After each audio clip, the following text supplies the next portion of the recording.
Mitch, just after looking at the film, kind of give us an idea of what you saw out of Saturday in retrospect. Biggest thing is we didn't make plays when plays were there. We had too many one-on-one situations that we either turned down or came up on the short end of the stick with, and we just didn't make plays. We had a drop in the end zone, had a fumble on the 2-yard line. We had a couple of fade type balls, and we're there to make the play, and we just didn't make the play. I thought special teams played lights out. Coach Coop and Coach Dawkins and Coach Steele, Coach Carrillo, Coach Hicks, all of those guys who do special teams. I thought special teams played good enough to win. We won on every special team. Punt, they didn't have any returns. KOR, we scored a touchdown. Kickoff, we were dominant in kickoff. I mean, man, that was so fun watching that film.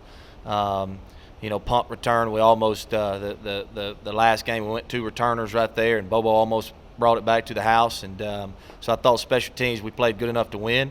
And then offensively and defensively, we just had too many chances to make plays and didn't. How did the loss, when you lost Daniel and Woods, how did that affect the rest of the game?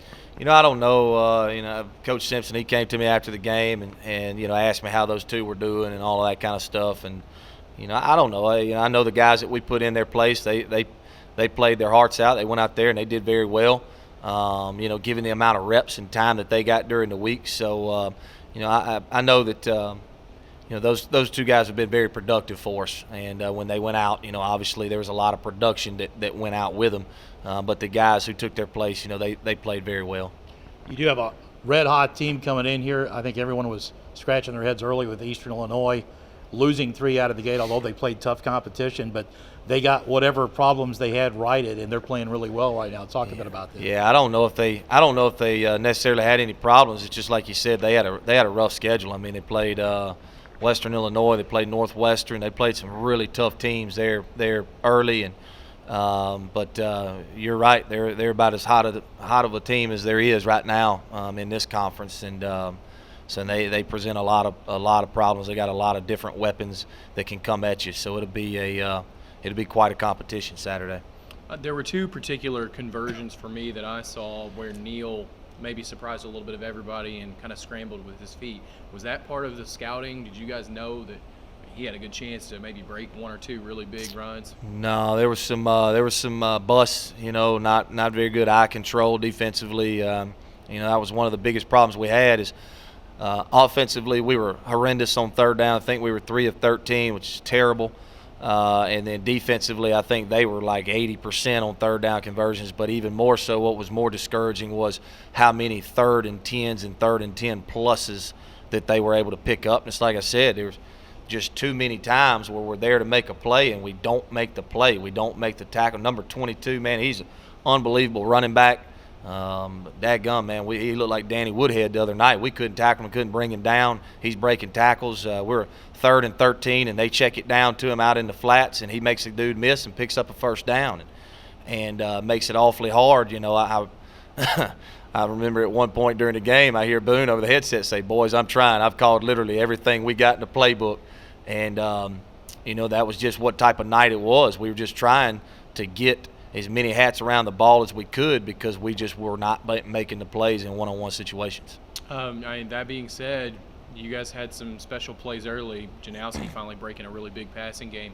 You guys expect that type of thing coming in this weekend against EIU? We hope so. We hope so. Anytime you're that explosive, it helps. I thought other than the first drive, not getting 6, getting 3, I thought there at the beginning of the game, and that went about as good as it could get. I think at one time, I guess we were 31-14 before anybody could sneeze, and we just we don't do a very good job right now of finishing games. When we get it, the same thing happened to Austin Peay. We were just able to hold on. We got up to a lead, and it's like we just kind of coast and say, well, the job's done. And the other night, we got up to a lead, and then they kind of started fighting back. And in that 3rd quarter, that was when it got away from us, was the 3rd quarter, because it felt like when they started fighting back, it was kind of like, oh, man, here we go again type feeling.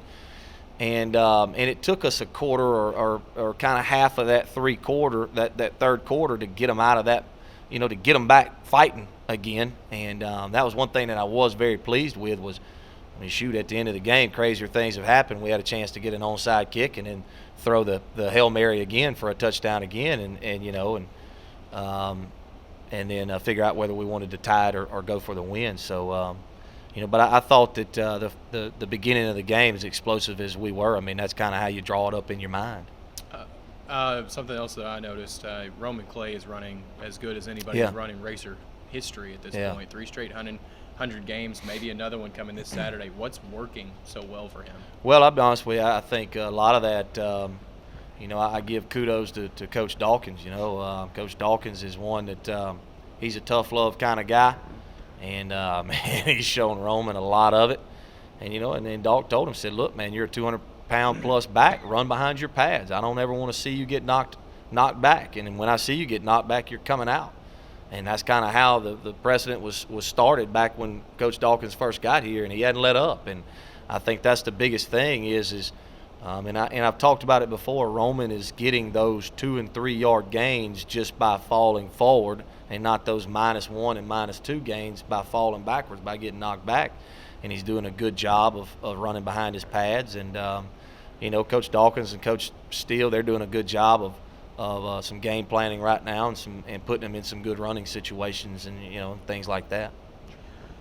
With the loss that occurred there on Saturday, the mentality of the team probably was a little damaged in the locker room afterwards. Just how's this team going to have to get refocus itself for Eastern Illinois? Another chance to compete. That's the reason why you play the game, is you get a chance to compete, and that's bottom line what it is, especially for some of these guys who are running out of time. They got 4 games left, and you got 4 more chances to wear those pads and strap them up tight and wear Nike stuff, because when you get done, man, all that stuff, you're going to put it in the closet. You're never going to wear it again. Those fancy wristbands you got and arm sleeves and all that kind of stuff, that stuff's about to start collecting dust. And so you got 4 more opportunities to go out there and play. We do a theme of the week every week, and this week is respond. And that's the thing. We challenge these guys. We want to see how they respond to what's been happening. You have Jalen Whitlow at quarterback for Eastern Illinois, and I know EIU's put some quarterbacks in the pros. If he goes to the pros, it's probably not going to be as a quarterback, but he presents a special set of problems because of his mobility, running ability that's like no one else in the league, man. really. He's tough now. He's a nightmare. I mean, it'll keep you up late at night, and it's already kept us up late at night trying to figure out how to stop him, contain him, especially coming off of last week when you got a guy, in the UT March quarterback that's not a running threat, and all of a sudden he's picking up some yards and picking up some first downs running. And we just got to do a good job of containing. We've got to play our assignment, not get upfield so fast, and do a good job with our eyes and keep contained on him and not let him run it. Because if he gets to running around, because he's going to run it, he's going to do some quarterback runs and things like that. But if he drops back there to pass and you can't put pressure on him, and then he gets to running there too, like you said, you got a special set of circumstances coming at you right there. Defensively, what do you get with Kim Dameron coming over from last year?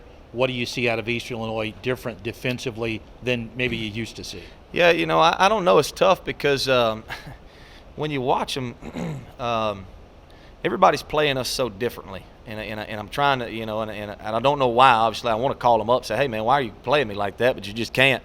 But everybody's playing us so differently. And I look back to last year's film when they played us, and and comparing it to this year's film, it's almost 2 totally different things sometimes. And then they kind of dabble into what they did versus us last year. So we just got to do a good job offensively, keeping the game plan as concise and somewhat base as possible, and having some adjustments off of it, and scouting them. And I know that sounds weird, but film is only going to tell us so much. What we've got to do is we've got to do a good job as coaches of getting in that first series and figuring out how they're wanting to play us, and then adjusting from there and making sure that we've let the game plan be in some ways as concise, but in some ways as vague as possible, to where we can do some adjusting and those kids can be successful given what they're seeing. What are teams doing differently against you this year? Just fronts, just some fronts that they do, and some coverages that they do, and just how they're setting their defense, and some personnel they're using, and so on and so forth. And just some different things that we've got to be ready for, protection wise, and how much you're going to practice versus this front, how much you're going to practice versus this front, and making sure that your offensive line, because that's where you want to start. That's where you want to keep it the most simple, is with your front five. Those guys, there can't be any indecision up there. So just some different things like that. Injury status, mentioned the 2 guys and any others that maybe status in question for this week. Yeah, we got a few. We're pretty beat up. Elijah would be a question, and Bishop would be a question. Blackburn would be a question. Toby Omley would be a question. Who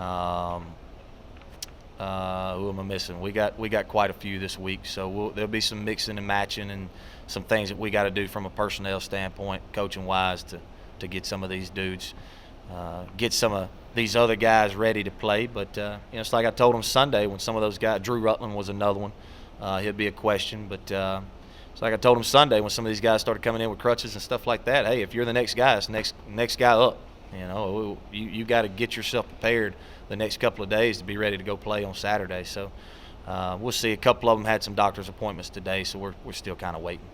Coach, we talked a lot about some of these defensive players, Elijah Daniel, Bishop Woods, just really have been taking care of business, Jonathan Jackson, Chikoria, and things like that. Can we talk a little bit about DeQuinton Spraggins and how he's just leading the team in tackles and led the team on Saturday? Yeah, he's I think he played something like 86 snaps after watching the tape. I mean, he literally played just about every play and played them hard. And he's a dude, he's not always in the right spot, but wherever he's at, he's there hard and he's there physical, and he plays with a high motor, and just a really, really, really solid player for us back there. He can set the tone with his physicality. He's a heavy hitter, and like I said, if Coach Boone's done a good job just knowing sometimes he's not going to be in the right spot, but a lot of times that makes for a bigger play than it would have been if he was in the right spot. So, but just been a tremendous asset for us back there on the back end. Thanks, Coach.